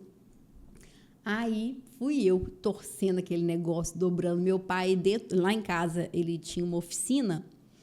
E ele também sempre foi muito organizadinho, então era tudo penduradinho, bonitinho. Eu amava. Meu pai tinha uma oficina em casa. Eu amava aquele negócio, todas as ferramentas penduradinhas, tudo muito limpinho, tinha torno, esmeril, tudo mais. Adorava, né? Pessoa que adora a loja de ferramentas, vai chegar nos negócios do pai e fala, não, eu quero fazer isso, quero fazer aquilo. Nossa, adorava. Me ensina a fazer isso, pai. Pedia as coisas para ensinar. Ficava para aprender a mexer com as ferramentas dele. A gente vai aprender nessa vida. Essa vida, se a gente não aprende, pode desistir dela. Só da gente falar assim, não sei isso, já é um ponto de partida. Estou melhorando, é outro ponto de partida. Você tem que identificar o problema. O problema é não saber. E estou melhorando, eu estou caminhando para aprender. Estou aprendendo. Não é exatamente. E aí, então, eu fiz muita base durante muitos anos, vendi muitas. Essa semana passada mesmo, eu mandei algumas peças para uma pessoa lá em São Paulo que quer pendurar os kusudamas nas bases. Né? Eu sigo vendendo base desde 2007. Que legal. E aí, uma altura lá, foi em 2015, por aí, e aí eu comecei a levar, toda a convenção que eu ia, eu comecei a levar peças nas bases de inox, porque começou a me irritar o fato das pessoas em vários países perguntarem assim, você é de São Paulo ou do Rio? Aí eu falava nem de São Paulo e nem do Rio. O Brasil, quando viaja, a referência é só essa, assim, São Paulo e Rio. É assim, é São Paulo, Rio, Floresta. E Carnaval. E tudo inerente ao Carnaval. Assim. De bom e de ruim. De bom e de ruim. De bom e de ruim. Então é isso. O Brasil para fora é São Paulo, Rio, futebol, Carnaval. Acabou. E aí eu falei, não, eu vou começar... Se for para a América Latina, também é ali no sul, que é a região do sul ali. Exato. É só isso, acabou. Aí eu comecei a levar as minhas peças nas bases de inox para ser uma porta de entrada para explicar de onde eu sou. Sim. Né? De Timóteo. Onde eu tenho a maior empresa de aço inoxidável da América Latina, que é a Aperam. Então, a Fundação Aperam, que você citou, é uma fundação dessa empresa que abre espaço, para várias manifestações artísticas. Só para explicar para quem não conhece, né? Então, a exposição Essas Mulheres abre o calendário anual que tem uma série de manifestações artísticas, uma programação bem interessante de vários setores da arte. Que acontece o ano todo, inclusive. O ano todo. Finaliza com a cantata de Natal lá em dezembro. Sim. É um bem trabalho legal, muito legal. Bem legal o trabalho. Muito legal. E aí eu comecei a levar, e para mim, eu acho que é tão importante, eu tenho certeza que é tão importante nós termos muito respeito, muito amor às nossas raízes, às nossas bases, o lugar de onde a gente vem. Né? O primeiro kusudama que eu criei, ele se chama Bromélias, que é o bairro que eu nasci. Sim. E eu tenho um outro que se chama Timóteo. obviamente, em homenagem à minha cidade. Então, não há uma convenção que eu não leve um Timóteo pendurado numa base de inox. Que legal, sensacional. E aí, quando a pessoa vem conversar, eu já apresento aquela peça na base, explico sobre o nosso lugar, que isso é fundamental. E a característica sua, né? Agregar valor às coisas. Sim, exatamente. Ver nessas convenções, a minha exposição não tem nada a ver com o resto. É completamente diferente. E só que aí, dada a altura, eu cismei que eu queria aprender a soldar. Sim. Eu queria soldar essa abençoada base de inox, essa barra de inox. E aí, o Instituto do Inox, que também é da Aperam, eles abriram um curso de solda TIG-MIG. Falei, vou fazer. Caiu lá. Falei, vou fazer o curso. É lá que eu tô. Mas eu fui ver um programa, era totalmente voltado à área de indústria. Aí, brochei, murchei todo. Eu falei, meu Deus do céu, o que eu vou fazer? Logo depois, eles abriram um curso de artesanato em inox. Eram umas flores. Confesso que o estilo não me agradou. Né? Da forma da peça, sim. Mas ia ter solda. E tinha um manuseio também. E tinha um manuseio. E aí entram as chapas de inox, Sim. que é outra parte, é um passo do meu trabalho. Né? Aí eu falei, beleza, vai ter solda, eu vou. Acabou que a parte de solda do curso foi super pequena, não soldamos quase nada. E nem uso solda no meu trabalho, mas aprendi. Sim. E abriu porta para outra coisa. Aí, por que eu já disse logo no começo que eu não tinha gostado muito daquele estilo? Quando nós começamos a fazer, a primeira peça eu até fiz igualzinha a professora mandou, porque eu sou bem mandada. Sim. Sou bem mandada. Se é para fazer assim, vamos fazer assim. Disciplinada, né? Sou. Quando fizemos a primeira, eu a chamei e perguntei assim, eu posso fazer do meu jeito? Estou pensando num negócio aqui, eu posso fazer? Ela falou, pode. Falei, beleza. Aí fui lá, escolhi uma chapa, desenhei como é que eu queria que cortasse. Eles foram lá, cortaram, eu ainda queria que cortasse em curva. Ele, nossa, Isa, mas é assim que eu quero. Eu sou bem mandada, mas sou mandona também. Os dois polos. Aí eu falei, não, mas eu queria assim, com jeitinho e carinho, obviamente. Sim. Mas aí ele fez, cortou. Aí eu fiz. Cortar em curva inox é um processo mais complicado. É complicado cortar em curva, porque precisa cortar ali na guilhotina industrial, quando o corte reto é rapidíssimo. Parece que tu está cortando uma manteiga, mas o corte em curva é mais complicado. E eles fizeram, super carinhosos, eles fizeram a peça do jeito que eu queria. E aí eu moldei, não tinha nada a ver com o que ela estava ensinando. No curso a gente aprendeu a usar sempre quadradinhos de madeira, que eram bases de troféu, um buraquinho no meio, dali saíam os penachos assim de inox, uma haste com a flor. Era isso. Eu não quero, parecendo uma peteca, não quero E aí eu fiz essa base que ela fazia uma curva. O meu trabalho é muito sinuoso, eu gosto de coisas muito sinuosas. Então fazia uma curva assim no inox, era quase um infinito, o infinito é um símbolo que eu gosto muito. Fazia essa curva assim, e aí eu fiz buracos ali na chapa para passar um fio e coloquei uma flor. Olha que legal. E é que legal também que nós já temos um histórico de um grande artista que começou a colocar curva no concreto, né?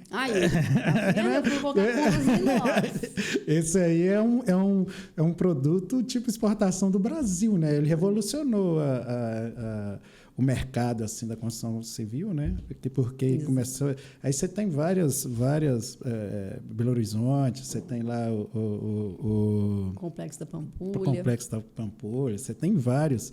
Brasília, né? A gente está falando de Oscar Niemeyer, que começou a colocar curvas onde só existiam quadrados, assim. Só ângulos. Só ângulos. Então, Isa também, tá? Isa também.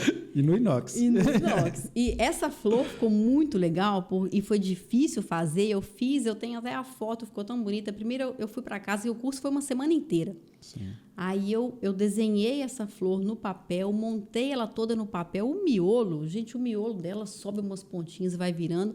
Então, assim, eu mudei o rumo ali do curso, né? Eu lembro que no último dia o Venilson foi lá para visitar os alunos, ver o que a gente tinha feito. Só fazer um adendo, Venilson é o presidente da Fundação Aperã. Um abraço, Venilson, um cara que tem feito muita diferença na vida das pessoas também. Venilson Vitorino. E aí a gente colocou, era uma mesa grande assim, colocamos em filas todas as peças que cada aluno fez. Aí ele chegou, eu já conheço o Venilson desde que eu era pequenininho, ele chegou, olhou assim, que dali é seu, né, Isa? Falei, aquele dali é meu. E aí eu fiz essa peça usando a base toda no inox e gente, foi tão engraçado. Eu fiz algumas desse estilo dentro do curso mesmo, né? E a professora, um belo dia, eu vejo, já estava lá num cantinho com uma chapa de inox tentando fazer uma peça. Parecido com a sua.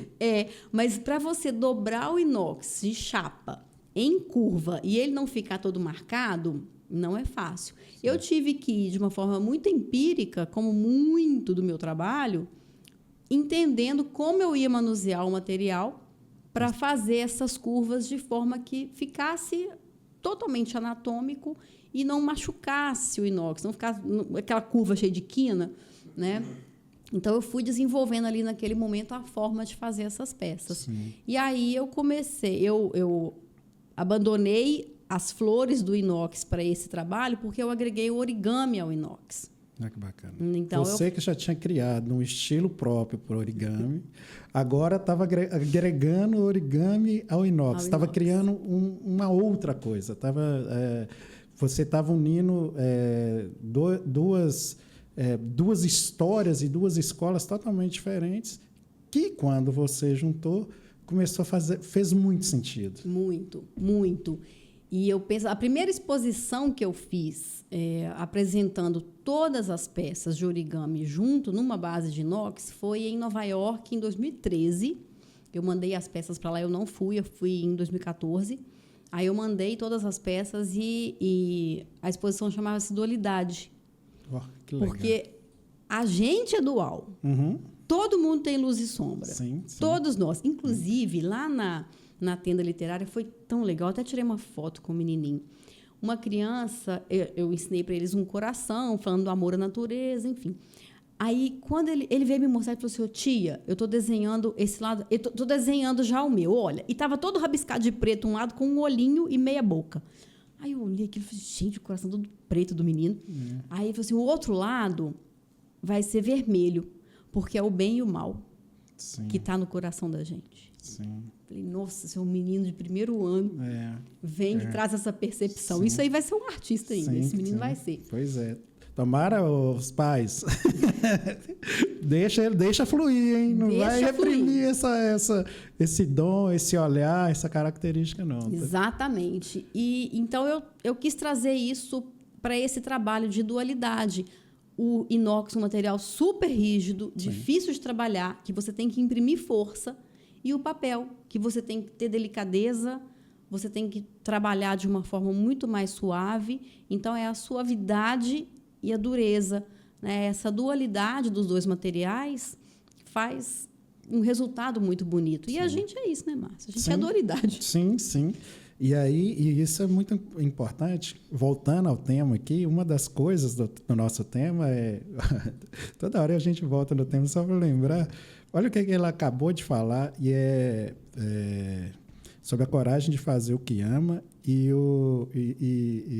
também de experimentar, né? Se permitir experimentar. Quando a Isa junta o inox com o origami, ela cria algo que não existia. Por vezes, as pessoas, por medo, por julgamento, por medo do que o povo vai falar, aquela coisa não existe, por vários motivos, assim, por crenças limitantes, porque ouviu muito, você não é capaz, você não pode, isso não existe, isso não é para você. Ela teve a coragem de fazer o que ama e ela se permitiu experimentar. E, novamente, ela criou algo novo, algo relevante, uniu culturas diferentes, uniu produtos diferentes, uniu o rígido com o maleável e criou algo único. E a arte dela ainda ficou mais conhecida ainda no mundo inteiro. Assim. É muito legal isso de quando a pessoa se permite experimentar. E quantas pessoas tiveram ideias excelentes e não se permitiram experimentar, e aí viveram a vida, e aí, infelizmente, já morreram e tal lá. Quantos projetos bacanas, quantas coisas poderiam ter sido criadas apenas por a pessoa fazer o que você fez, assim. Você pensou, você criou, você se permitiu experimentar, você foi lá e fez, e pum, seu negócio está espalhado pelo mundo inteiro, sua arte, seus produtos. A gente precisa se permitir, mas na maioria do tempo não fazemos isso. Não. Ficamos presos na caixinha mesmo, Sim. A gente fica limitado ao que acha que é socialmente adequado. Quando eu comecei a trabalhar com inox também, teve até uma pessoa que virou e falou assim, mas a Isa agora não trabalha só com origami. Ela trabalha com inox. Mas por que eu tenho que trabalhar só com origami? Pois é. Mas aí também, nessa busca de autoconhecimento e tudo mais, eu até começo a entender algumas falas e algumas coisas que foram acontecendo, né? Até que ponto, de fato, ela estava me criticando porque eu estava agregando um outro material ali, ou ela estava se criticando porque ela não conseguia fazer isso? Na maioria das vezes, é se criticando. Não é?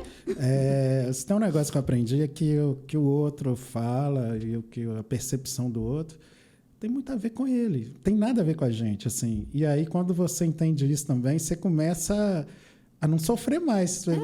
Não, isso tem a ver com ele. Alguma fala, alguma coisa, você identifica. Não, isso tem a ver com ele, não tem nada a ver comigo. Não, essa percepção dele, que é de acordo com a vivência dele, que é de acordo com a forma como ele enxerga a vida. Isso aí é seu, isso não é meu, não estou trazendo para cá, não. Nem essa energia, nem... Se for construtivo, ótimo, mas muitas coisas realmente não têm a ver conosco, tem a ver com a pessoa. E está tudo bem, é a sua opinião, tal, de acordo com o que você viveu, e tá massa. Eu sou assim e vou continuar no meu processo de evolução. Exatamente. Porque o que mudava para a vida dela eu trabalhar com inox? Nada! Nada. Às vezes poderia ser no sentido assim de ela não mexe só com isso, mas tirando um mérito de uma especialidade. Exatamente. Como se diminuísse o que eu estava fazendo, né? Exatamente. Não, agora não faço só isso, não vai ser boa nisso. Então, pessoa, para você, ela não faz só isso mesmo, não. Além de ser advogada, uma excelente advogada, diga-se de passagem, além de ser uma referência mundial de origami, além de fazer esculturas, além de criar estilos diferentes dentro do origami, além de criar estilos diferentes dentro de escultura, e isso rodar o mundo, ela também tem um trabalho muito relevante nas questões ambientais, né, Isa? Que é uma outra paixão sua, que é a natureza. Você, se não me engano, é presidente do PERD. Isso. Hoje eu estou na presidência da DUPERD, Associação dos Amigos do Parque Estadual do Rio Doce, e estou também na vice-presidência da RAVE, que é a Rede Ambiental Verde Vida. Pois é. Me fala um pouco. Primeiro, vamos explicar para as pessoas o que é o Parque Estadual do Rio Doce, né? Porque você também promove lá observação de aves, é um trabalho bem complexo. Para as pessoas entenderem assim, o que é o Parque Estadual do Rio Doce e esse trabalho que você faz. O Parque Estadual do Rio Doce é uma das minhas grandes paixões na vida. É a primeira unidade de conservação do estado de Minas Gerais. Foi criado em 1944, junto com a APERAM. A época, a CESITA, né, de 44 também.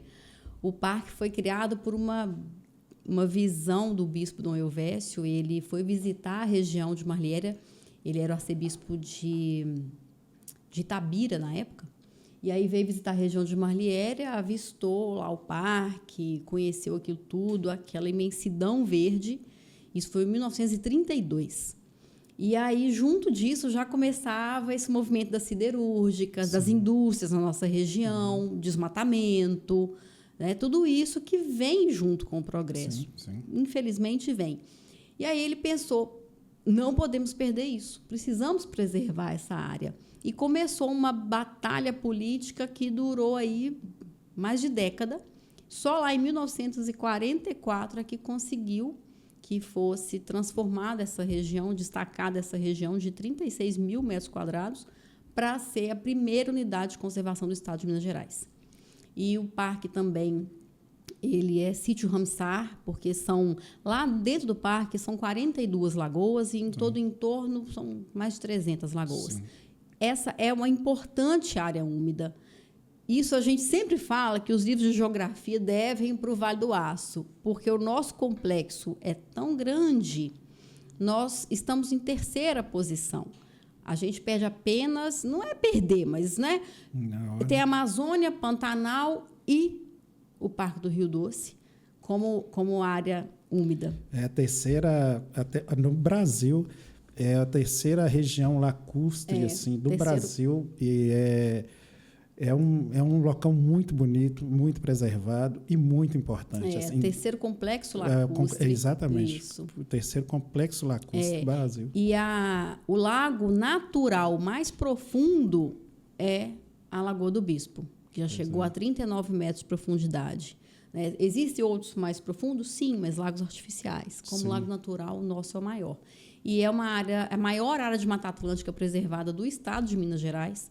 Nós temos uma fauna riquíssima, de aves, então, nem se fala. Nós temos...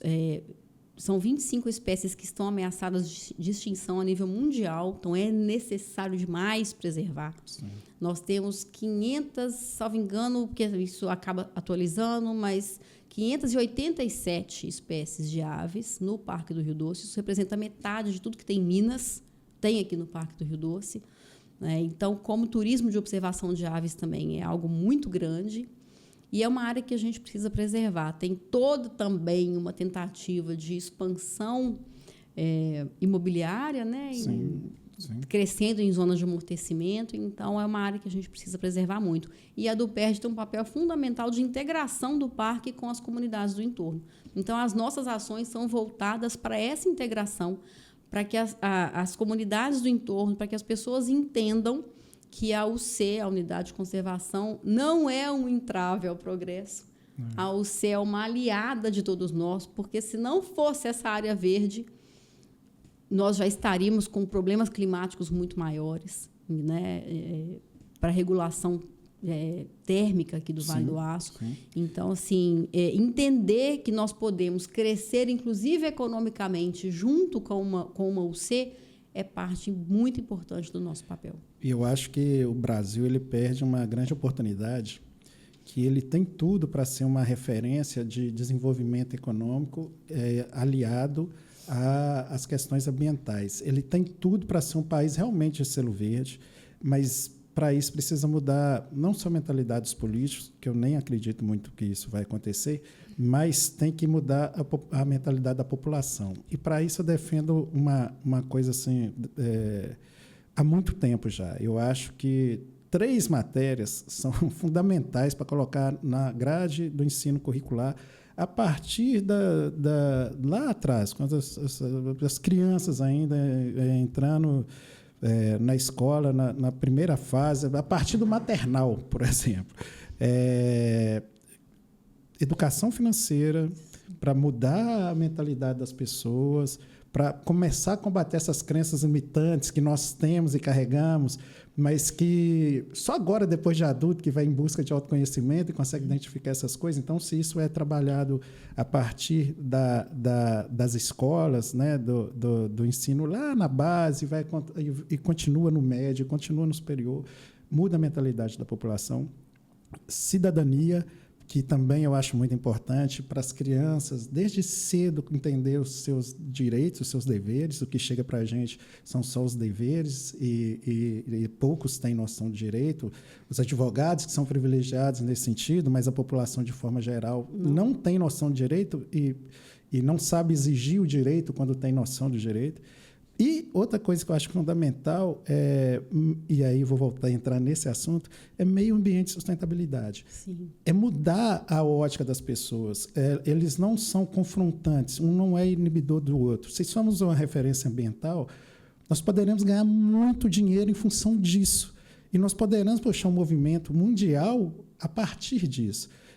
Tanto das matrizes energéticas, tanto da preservação do meio ambiente, tanto do crescimento aliado à preservação.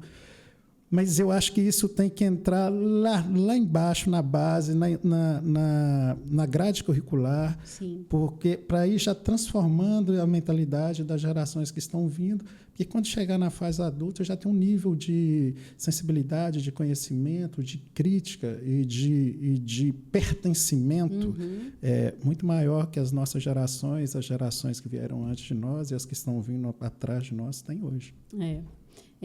Nós falamos muito uma frase que é conhecer para preservar.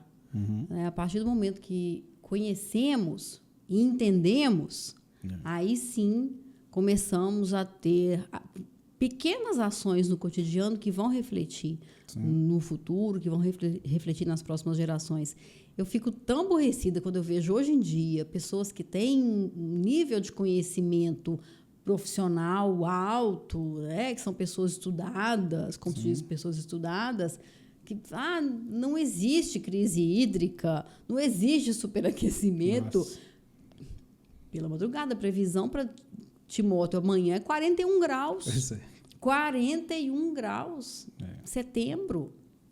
Como não existe? E depende muito, essa mudança de mentalidade não depende de político, você falou muito bem, a gente precisa, e isso nós acreditamos, esse é a base do nosso trabalho na DUPERJ, nós precisamos conscientizar, aqui embaixo, são as pessoas, ativar esse senso de pertencimento em cada um. E de responsabilidade de responsabilidade, mostrar quais as consequências de cada tipo de atitude, cada tipo de comportamento e fazer entender que é necessário mudar para o bem coletivo. Quando nós conseguirmos que as pessoas tenham uma visão coletiva fortalecida, aí a gente vai começar a mudar.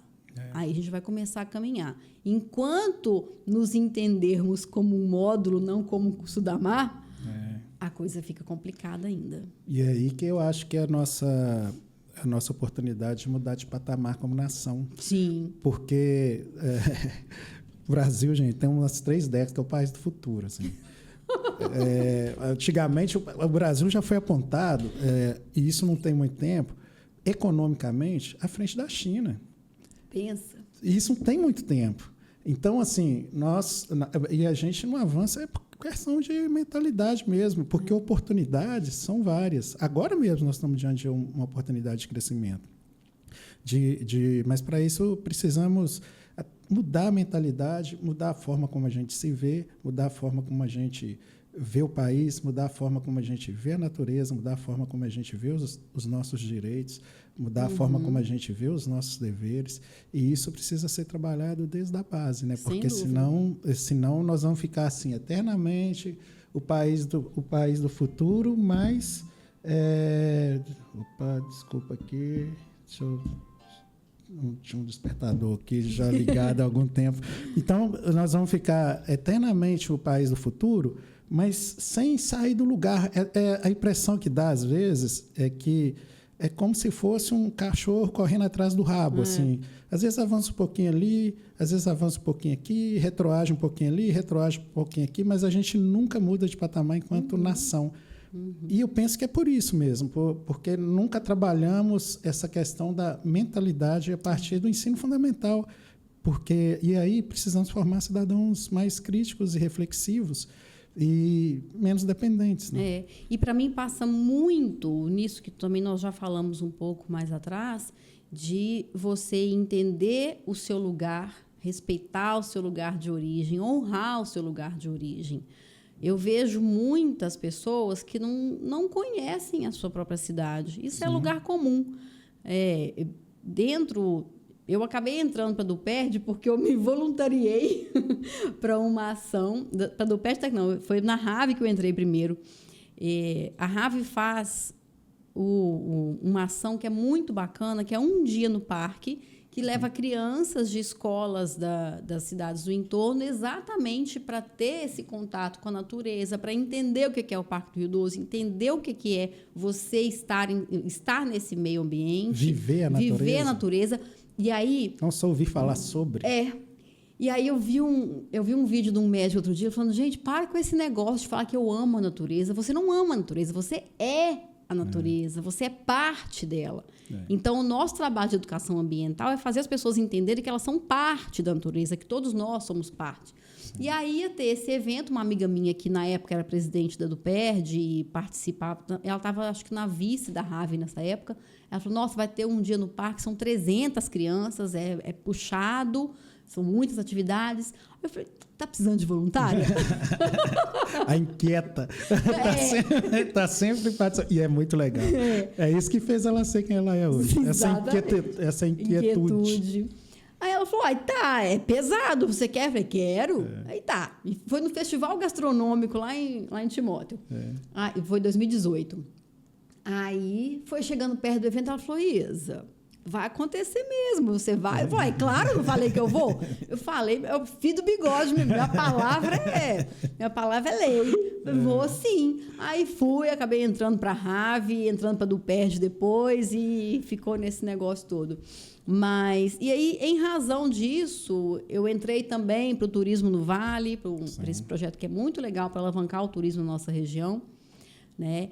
E a gente funcionou durante um tempo, paramos na pandemia e agora vamos retomar. Nós fundamos uma empresa de receptivo de turismo de base comunitária. Eu, a Jailma, que era presidente do PES na época, essa que me chamou para... Que me chamou não, né? Que eu me ofereci para ir ajudá-la. E aí o Denisa, que é de Marliéria, nós três nos juntamos e formamos a Jequitibá. O Jequitibá é uma árvore incrível. Gente, cada um gosta de uma coisa, né? Eu tenho árvores favoritas. Minha primeira árvore favorita é o ipê, qualquer das cores, incluindo o verde, que é o mais feinho, quase ninguém conhece, mas eu também amo o ipê verde. Sapucaia, em segundo lugar, e o Jequitibá, em terceiro lugar. Eu acho que isso é meio doideira, né? Não. E sem contar os pássaros, né? Sem contar os pássaros. O Jequitibá, ele é o gigante da floresta. Sim. Lá no parque nós temos que foi inclusive o que inspirou o nome para nosso receptivo. Tem um lá de 50 e poucos anos, é gigantesco, é a coisa mais linda. E tem uma parte do parque que não sofreu queimada, né? Porque teve um incêndio criminoso no parque, morreram 11 pessoas.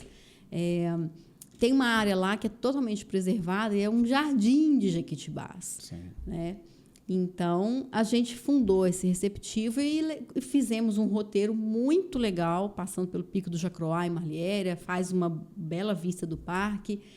Um sem número de pessoas, quando chega lá em cima, chora, agradece a Deus. Sim, eu conheço a vista, ela é linda. É lindo. É lindo. Fala, nossa, vendo isso, a gente tem certeza que Deus existe. Já ouvi isso N vezes, sabe? Teve um senhor uma vez que falou, nossa, Isa, eu não imaginava que existia vida depois da BR-381. Pois é. Ele é de Patinga, ele foi para mim, a BR ali, acabava o mundo. Era só entrar à direita ali, né? Ou à esquerda ali no de Patinga para BH. Pega a esquerda ali e vai. Então, assim, conhecer o seu lugar é fundamental. Fundamental. Eu organizo já há alguns anos, a gente está indo para a 4ª edição, que é mês que vem, um encontro de origami, que vem gente do Brasil todo. 2 edições foram em Timóteo, ano passado e esse ano em Belo Horizonte, vem até pessoas de fora também. E aí, no primeiro ano, e eu fui a muitas convenções já, e sentia falta de ter essa programação, de conhecer os lugares. Sim. Né? Eu acho que é pequeno. Não diminuindo o evento em si, mas é subaproveitado um evento que você vai para um hotel, para um centro de convenções, para onde for, para uma escola, vai, aprende origami o dia inteiro ou qualquer outra coisa, qualquer outro tipo de encontro, aprende aquilo, fala daquilo o dia inteiro e volta para casa. Você não aproveitou o lugar que você foi, você não conheceu a cultura daquelas pessoas. Todo encontro de origami eu vou uma semana antes e volto pelo menos uma semana depois. Tá certo. E passeio pelos países para conhecer. Viver, né? A realidade do local, ir nos pontos turísticos também. É muito legal, agrega valor. Não, eu falo que eu sou muito abençoada porque, assim, o tipo de viagem que eu faço no origami é o oposto de uma viagem CVC. Sim. Porque não é uma viagem de turismo. Sim. Então, a gente não vai só naqueles pontos que são super conhecidos e conhece a coisa de uma forma superficial. Eu fico em hotel durante a convenção, que sempre o convidado fica em hotel para a convenção. Antes e depois, eu que resolvo onde eu vou ficar. E eu sempre fico hospedada na casa de algum amigo, porque eu tenho amigo do mundo, ainda bem, né? Então, eu sempre fico hospedada com alguém do lugar. E aí eu conheço lugares e conheço um olhar que não é puramente turístico, comercial. Sim. Sabe? Sim. É o lado local. É, né? O lado do local. É conhecer a cultura. Eu nunca gostei muito de pegar em comida, por exemplo. Aí estava eu em Nova York e mandei uma foto para minha mãe segurando uma ripa de costela deste tamanho. Ela falou, você está pegando na comidinha? Falei, aqui eles comem assim, então eu como eles comem. Isso, comida para mim, eu já falei, né? Não posso ficar sem. E é muito cultural. Então, isso é muito legal.